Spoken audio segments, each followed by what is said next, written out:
Ancora un pari interno per il Matera che ha così sperperato malamente quanto guadagnato nelle scorse settimane, allorquando era andata trionfalmente a vincere in terra campana.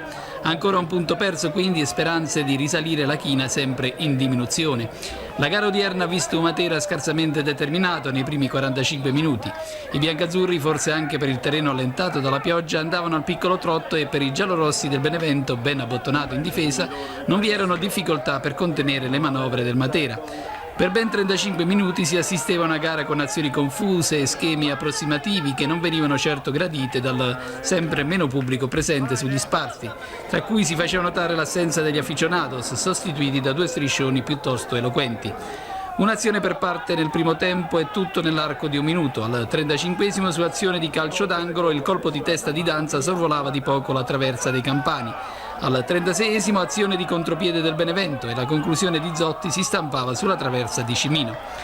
Appare più determinato il Matera nella seconda parte della gara. Al quarto minuto Tanzi pareggia il conto delle traverse con una perentoria conclusione dalla distanza. Il Benevento arretra a questo punto nella propria metà campo e i biancazzurri prendono fiducia.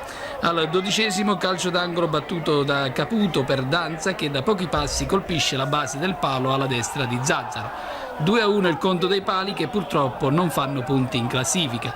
Al 19esimo Cimino si infortuna e viene sostituito con De Bellis al suo esordio. Insistono i biancazzurri ma non riescono a concretizzare in gol le loro azioni.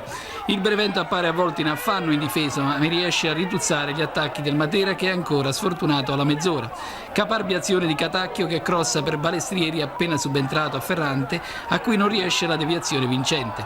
Ed è lo stesso Balestrieri 5 minuti dopo ad avere sul piede la palla del sospirato vantaggio, ma la sua conclusione, pur da posizione favorevole, sorvola la traversa. E per poco al danno non si aggiunge la beffa. Nel finale si invola Borsa tutto solo verso De Bellis, tenta un pallonetto che per fortuna del Matera sorvola la traversa.